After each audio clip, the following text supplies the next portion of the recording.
Agora nós vamos passar para ele. Pro mestre? Donald Trump, Ele que foi no aqui passeio. em minhas mãos. Você sabe que Donald Trump tem muitos fãs Sim. no Brasil. Tem. Fãs e Muitos haters fãs. Trampistas. Não, eu acredito que tem mais... Fã que hater. Sim. Não, eu Fuck diria hater? que tem mais fãs do que haters. Sim. Né? Tem mais fãs do que hater mesmo, porque Estados Unidos todo mundo vai. Canhoteiro, direiteiro, todo mundo vai para lá. Porém, o Donald Trump fez uma mudança drástica na economia mundial e vai mexer no tabuleiro econômico do mundo. Por quê? Porque Estados Unidos tem muito poder, tem o dólar, que é o dinheiro que Mundial. gira o mundo, e tem também um mercado espetacular de consumo.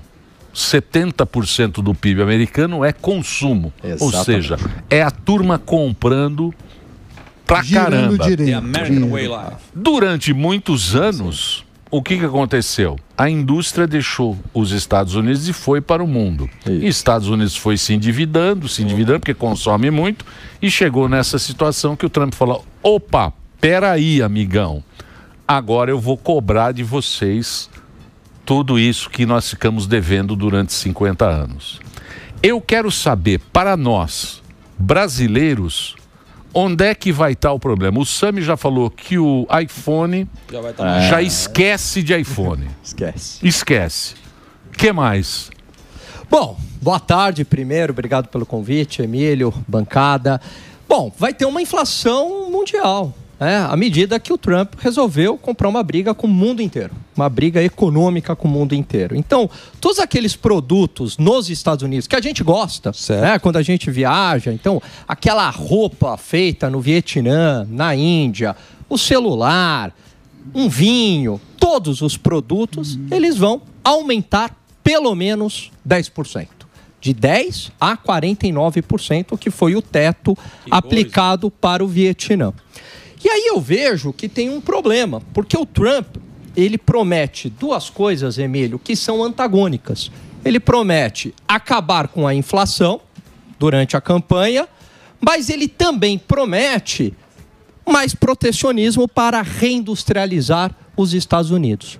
O problema é que esses interesses, esses objetivos, eles são antagônicos. Então, vai acabar gerando uma inflação no curto prazo que vai ser sentida por todo mundo.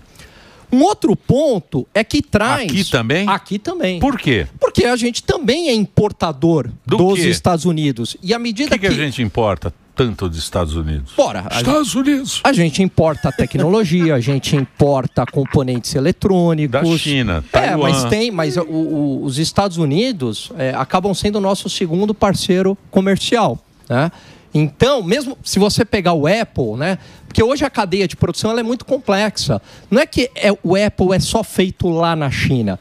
Você tem uma parte que também é desenvolvida dentro dos Estados Unidos. Então, o marketing, a inovação, a tecnologia, o designer. Perfeito. E a parte é montada na China. Você pega um carro... A fábrica. Você pega um carro, né? O carro tem componentes elétricos, eletrônicos e aço. Então, à medida que subiu a tarifa protecionista para o carro lá na Europa, mas subiu também para o Japão, mas subiu também para a China. Então, aquele componente do carro alemão, por exemplo, ele vai se tornar mais caro, né? O outro componente eletrônico que veio do Japão para o carro alemão vai se tornar mais caro. Então, você tem um encarecimento geral na produção, da cadeia produtiva. Porque a globalização, diferentemente do passado, Emílio, a globalização ela é complexa. Você tem hoje, num bem, componentes, né, no produto de vários países. E à medida que houve taxação, encarecimento do processo de produção de produtos norte-americanos, mas montado em outros países, haverá um encarecimento dessas mercadorias. Então, mas, por exemplo, medicamento farmacêutico, ele não tem imposto, né? Mas aí... Porque tem algumas coisas... Tem algumas coisas... Tem coisa que ele não mexeu. Medicamento ele não mexeu. Eu sei, mas tem alguma... Por quê? Porque não me pergunte, porque eu não sou especialista. Por isso que a gente tem não economista. Me pergunte. Eu vou perguntar pro economista. Mas também não deve saber. Não sabe. Você sabe por quê? Deixa eu fazer uma Então vamos lá, por que ele não mexeu? Não, porque tem uma ideia, quando você... O Trump, olha que curioso, ele está adotando essa ideia protecionista, que é uma ideia de esquerda, né, Sami? Quer dizer, o protecionismo... Os militares não são de esquerda, mas eles gostam de protecionismo. Mas não, economicamente. Eu não chamo esquerda de direita. Para mim é uma ideia... Desenvolvimentista. É ideia de Jerico. É de Jerico, eu concordo contigo. Eu prefiro chamar de heterodoxo. Vai contra. Mas heterodoxo é identificado com esquerda. Isso. Não, porque você tem dos dois lados. Mas enfim. Bom, mas você tem que ver que os economistas sempre erram também. Mas peraí, vocês podem estar falando uma bobagem. Peraí, dessa vez a gente está certo. Dessa vez a gente está certo. Dessa vez a gente está certo. Vocês erram muito. Então tem essa ideia do protecionismo que a gente já adotou aqui no Brasil, que tinha um lema que do ponto de vista de marketing era maravilhoso, mas do ponto de vista de ideia econômica era muito ruim, que era exportar é o que importa. Exportar, olha que frase, do ponto de vista de marketing, é maravilhoso. Na época dos militos. Exportar é o que importa. Então fica parecendo que importar é ruim, né? Quando, na verdade, importar, você está importando maquinário, você está importando tecnologia, você está importando medicamento, inclusive para desenvolver a sua indústria nacional. Porque a maior parte do PIB não vem de exportação e importação. A China é o maior país exportador do planeta, que tem mais exportações líquidas. Sabe quanto que representa as exportações líquidas no PIB chinês? 3%. A maior parte vem de consumo e a maior parte vem de investimento. 40% consumo, quase 50% investimento. E depois tem gastos do governo. Então, mas, por exemplo, é feito também para exportar. Então, mas aí que tá. Mas o investimento chinês também, o investimento, ele é feito muitas vezes por meio da importação. Então a importação é bom. Tá, mas então deixa eu colocar uma coisa para você. Só respondendo a tua pergunta do medicamento. Aí você fala vamos fazer uma seletividade aqui. Como o medicamento é importante, então não precisa ter protecionismo, certo? Agora, sei lá, o brinquedo não é tão importante, então vamos colocar protecionismo. Só que quando você começa a escolher esses setores de uma maneira subjetiva, sem um critério técnico, racional, você gera distorções. Como ocorreu no Brasil na década de 80. O imposto. Exatamente. Imposto de supérfluo. Isso, exatamente. O que ele considera supérfluo paga mais. Mas eu vou te dar vou fazer uma provocação aqui. Por exemplo, qual é o maior produtor de café do mundo? É o Brasil. Sem dúvida. Quem ganha mais dinheiro com o café deve ser algum país europeu que pega o café daqui, que a gente exporta o café em saco, vai para lá, ele faz a cápsula, ele vende para o mundo inteiro e ganha daquele café. Ele agrega um valor. Ele agrega o valor e a gente continua sendo só uma colônia de um país europeu que enche o rabo de dinheiro, colocando o café numa cápsula e vendendo e faturando. Perfeito. Eu acho que é mais ou menos isso que o cara quer fazer. A indústria foi embora dos Estados Unidos. A indústria foi para México, a indústria foi para China, a indústria foi para todo lugar e ele só ficou consumindo.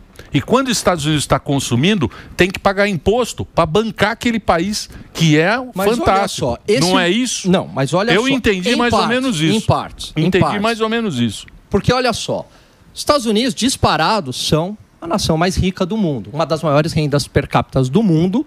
Então, essa política adotada durante anos, ou seja, uma política comercial que você é deficitário, ou seja, você está importando mais do que exportando. Empresas americanas foram produzir em outros países porque é mais barato. Não é que prejudicou só os Estados Unidos. Por quê? Porque o consumidor norte-americano, a população que importa de verdade, foi altamente beneficiada. Qualquer pobre nos Estados Unidos, qualquer pé rapado nos Estados Unidos, Emílio, consome um queijo espanhol, um manchego, consome um bacalhau que a gente estava dando aqui, português, consome um vinho francês. Carne australiana. Consome uma carne australiana, consome um carro japonês de ponta lá por $20 mil. Mas o déficit americano é população, 35 trilhões. Tudo bem, mas custa caro isso aí. Mas eles também têm a reserva de valor mundial, que é o dólar. Então, dado a força dos Estados Unidos, eles conseguem manter esse modelo. Então, porque o dólar ainda tem valor. Então, mas e a hora que mudar seguindo isso? esse raciocínio, E a hora que a China virar... o que seria interessante? Estimular mais o comércio internacional, não estimular conflitos geopolíticos, porque daí o dólar continua sendo essa reserva de valor. E para a população norte-americana é maravilhoso, porque o mundo poupa pelos Estados Unidos, investe nos Estados Unidos, que é o país que mais recebe investimentos do planeta. Então, você tem uma taxa de juros muito baixa, porque tem muito recurso lá, e a população, né, consegue consumir muito bem. Mas, Gani, tem uma questão que eu queria a sua leitura. Ontem, logo após o tarifaço, ontem não, né? Foi na quarta. Logo após. Após o tarifaço, repercutiu na quarta noite. E ontem, o dólar perdeu valor frente às principais moedas. Contra o real, contra aquele índice que é das cestas de moedas. Hoje, lembrando, né, que a China foi pega em cheio, porque até falei, mudou para 34. Não, é 20 mais 34. Então a China foi para 54% de imposto. A China falou, vou retalhar, vocês vão tomar imposto também. Hoje foi o contrário. Sim. Hoje o dólar está subindo frente a várias moedas, inclusive ao real. O que muda? Por que aconteceu essa bipolaridade do mercado de câmbio na sua leitura? Então, é uma boa pergunta. Num primeiro momento, na hora que você colocou só o protecionismo do lado americano, tudo bem que a China também já fazia isso, mas se aumentou o protecionismo norte-americano, significa menos dólares para a China, certo? Ela está vendendo menos para os Estados Unidos, estaria aumentando a oferta de dólares interna dos Estados Unidos. O preço do dólar cairia. À medida que a China também devolve na mesma moeda, então, né, se houve num primeiro momento essa maior oferta de dólares nos Estados Unidos, agora você também, de alguma maneira, você está o quê? Retirando essa oferta de dólares nos Estados Unidos à medida que você está diminuindo o comércio internacional globalmente. E um segundo motivo, Sami, é a versão do risco global, né? Então, subiu o risco global e aí é um comportamento do investidor que ele corre para aquilo que é considerado mais seguro. E o dólar ainda é a reserva de valor mundial. Então, ele corre para o ouro, ele corre para o dólar, à medida que agora a guerra, Emílio, ela se tornou global, né? É uma guerra comercial global. Por quê? Porque a China também retaliou. E é ruim para todo mundo isso daí. A China meteu 34. Devolveu, né? Devolveu 34. Mas, por exemplo, que nem agora, o México está fazendo um acordo bilateral com a China. O México era parceiro dos Estados Unidos. Tem a ALCA lá, né? É a ALCA. Como é que chamava? Era a ALCA. NAFTA. NAFTA é NAFTA dos Estados Unidos. Você está falando? México e Canadá. Isso. México, Canadá e Estados Unidos. NAFTA. Que é um acordo que de livre comércio. Livre comércio. É tipo o Mercosul. Tipo o Mercosul. NAFTA? NAFTA. México. O México agora, que participava da NAFTA e também teve carro que eles produziam lá, também o aço, né? Tudo isso é aquela tarifa de 25%, que está fora desse negócio. É os 25% com o Canadá e com o México, por causa das fronteiras. O México fez um acordo de livre comércio não, um acordo comercial bilateral com a China. Pois é. O que vai mudar isso aí? Por exemplo, México com a China. Fazer negócio com os Estados Unidos agora o que significa esse acordo? Significa o seguinte, que agora o chinês é muito pragmático, o chinês é muito esperto.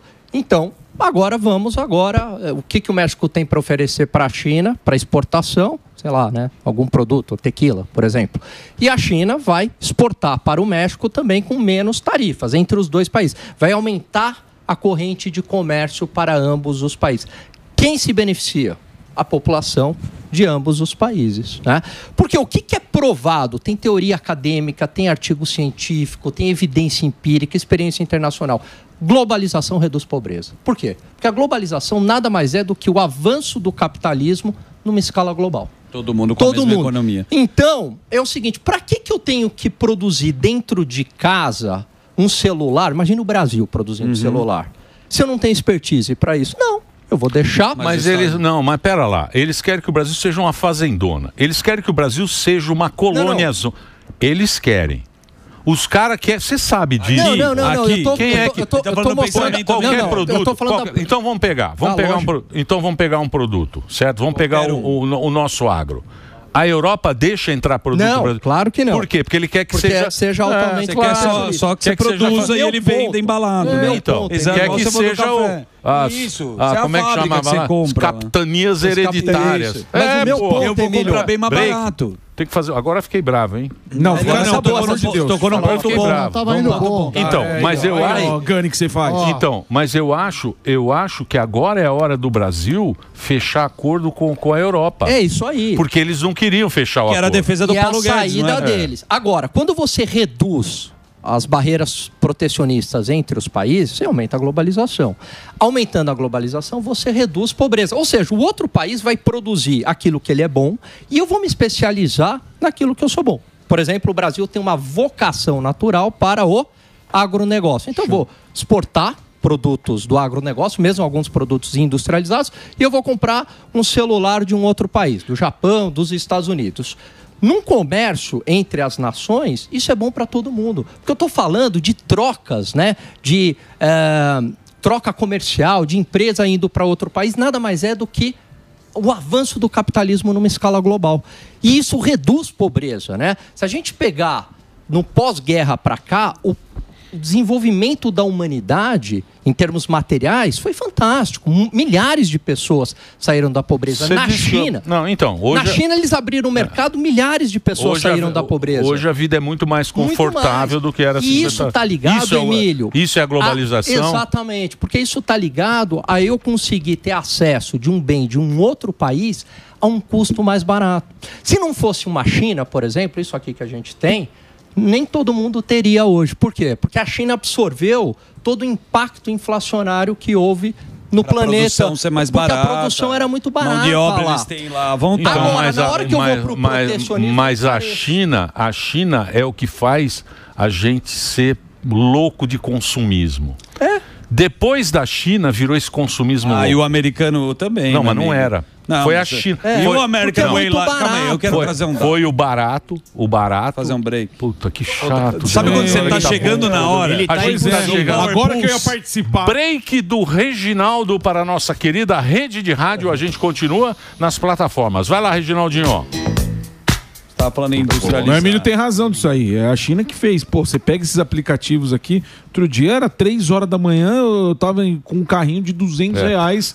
Por causa disso, é barato. A China vai te bolou isso daí. A China fez a gente virar um consumidor. E vai piorar, porque muito tem o TikTok louco. Shop. Hoje a gente é consumidor muito louco. E não é bom isso? Eu não sei. E não é bom porque você tem acesso a bens do mundo inteiro mais barato. Todo mundo adora poder importar sem protecionismo. Lembra do imposto do Haddad, das blusinhas? A gente não ficou bravo. Por quê? Porque tá chegando mais caro, taxadinho porque gaúcho. É protecionismo. Você viu o taxadinho gaúcho? Taxadinho fez de novo. Põe o taxadinho gaúcho aí pra ele. É maravilhoso. Ele não conhece o taxadinho. Ele olha pra direita e bate Paulinha com a que gosta do taxadinho. Cadê o taxadinho? Cadê o taxadinho? Não tá hoje, ele não vê. Ele olha pra direita e taxa com a esquerda. Aí, ó. Chegou taxadinho gaúcho, o bruxo da taxação brasileira. Saiu driblando com o Brasil na Saiu o Brasil ao número 1 no mundo hoje.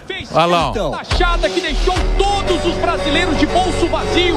No rolê dos impostos, nem mesmo o Super Xandão escapou da sua tributação. Muito bem. Mas o meu ponto, Emílio, é o seguinte. Você pode ter um déficit comercial. Não tem nenhum problema. Porque os componentes do PIB não dependem tanto de exportação e importação. Depende de consumo e investimento. Então, os Estados Unidos é uma economia hoje muito baseada em serviços, em comércio, gera riqueza internamente e tem um déficit comercial.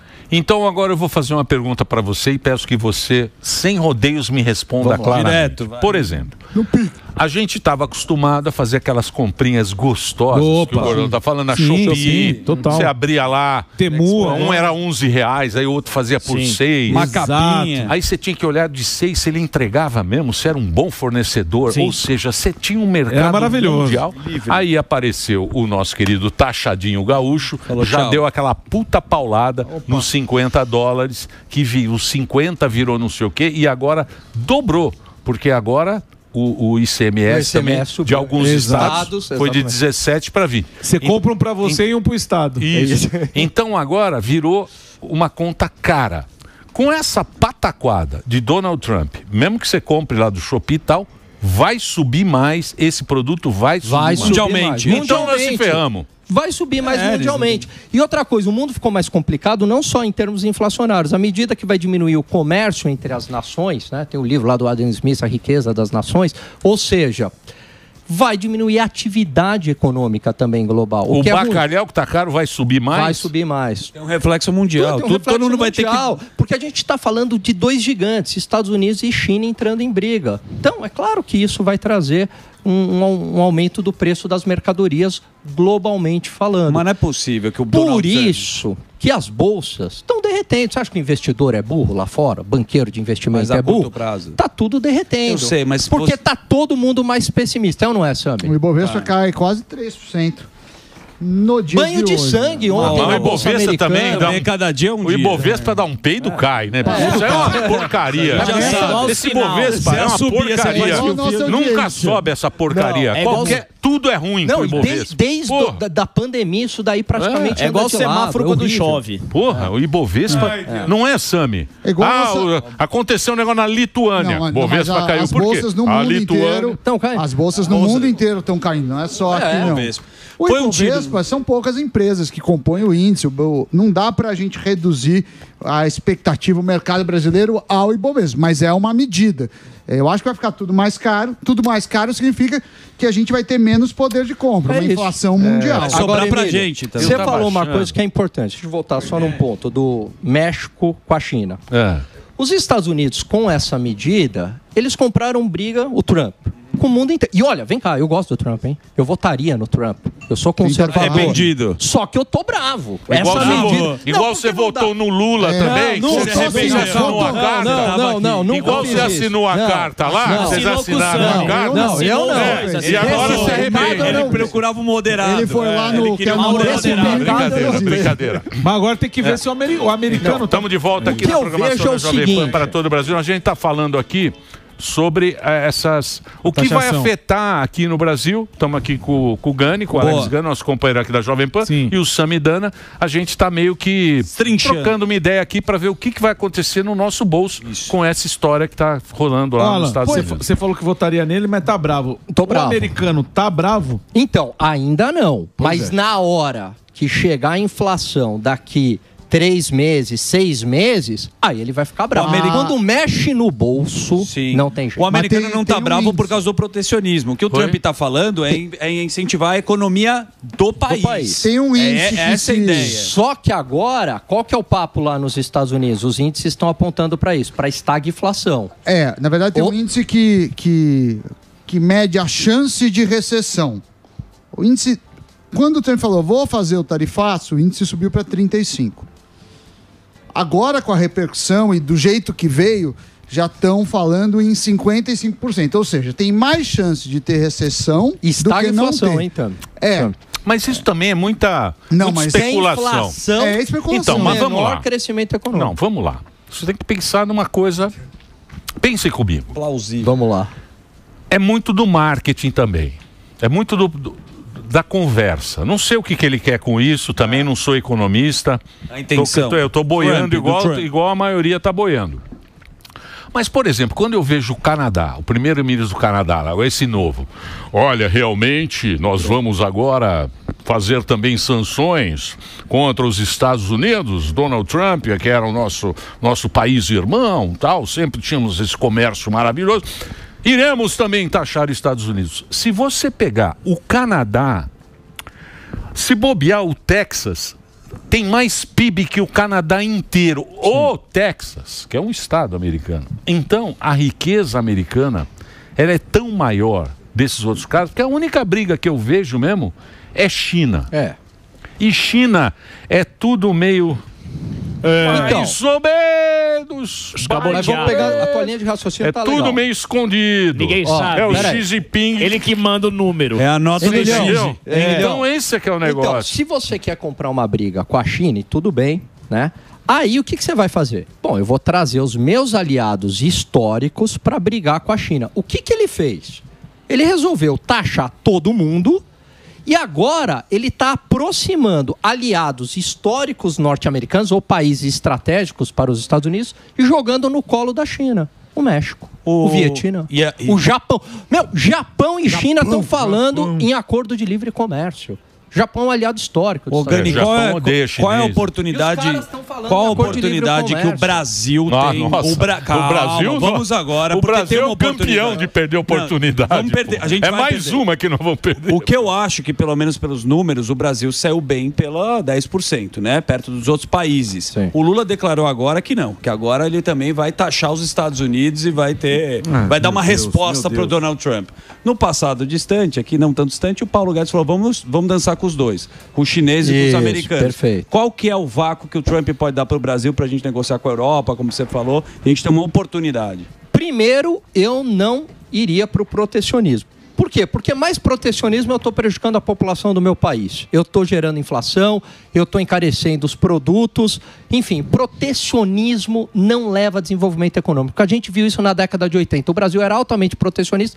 Um brinquedo aqui era vagabundo. Opa! Né? O carro aqui era uma porcaria. O Collor, e o Collor estava certo nisso quando ele falou tem que abrir o mercado. E quando abriu o mercado aqui no Brasil, desenvolveu mais a indústria nacional. A gente passou a ter carros melhores produzidos aqui no Brasil. Então eu não iria pelo protecionismo, porque... Do toma lá da cá. Exatamente, porque o protecionismo você está se prejudicando. Segundo, que agora as tarifas estão praticamente iguais, porque o Brasil tem 11,2% de protecionismo contra os Estados Unidos, né, na média.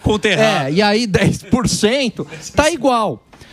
O que o Brasil pode fazer? Manter esse comércio com os Estados Unidos e comércio com a China, aumentar o comércio com a China e o que você falou, União Europeia, né? Então usar o Mercosul, o Brasil lidera, né? Tentar liderar o Mercosul para forçar mais esse acordo com a União Europeia. A União Europeia não tem muito jeito agora, vai também ter que, né? Não tem muita saída. Tem muita dívida. Agora, o que seria importante?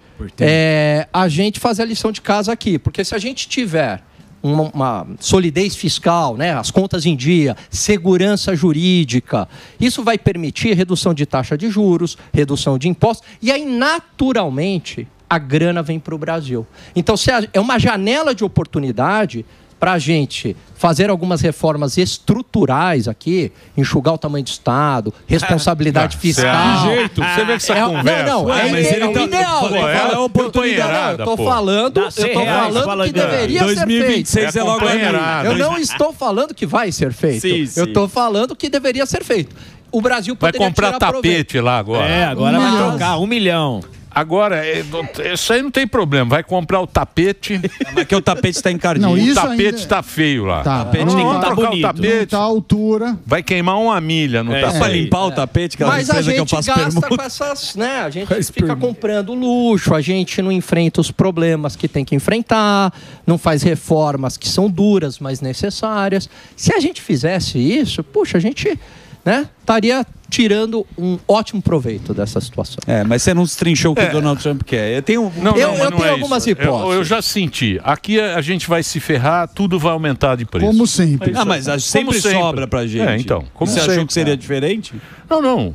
Eu tinha uma esperança? Não. Eu achei que... Porque o que eu acho é que os Estados Unidos têm tanta pujança. Claro. Ele é tão rico. Mas tão rico que França. Queria depender França. Isso aí foi tudo pro saco. Isso aí só tem. É isso aí. Só tem o nome. Só tem o nome. França. Só sobrou a história. Europa. Inglaterra, Itália. Porra, Inglaterra tá nessa. Só tem sobrou a Alemanha, China. A Alemanha agora. Sim. A Alemanha agora com os maior carros. Crise. Né? Porra, os carros da China lá, porra, os carros da BYD, que é patrocinador aqui, os caras têm que subir não sei quanto para não falir a Volkswagen, coisas grandes. Então, não sei, cara. Mas que ninguém depende de ninguém. Mas tem uma mensagem do Donald Trump. Alguma coisa tem. Não sei. O que eu tenho que fazer?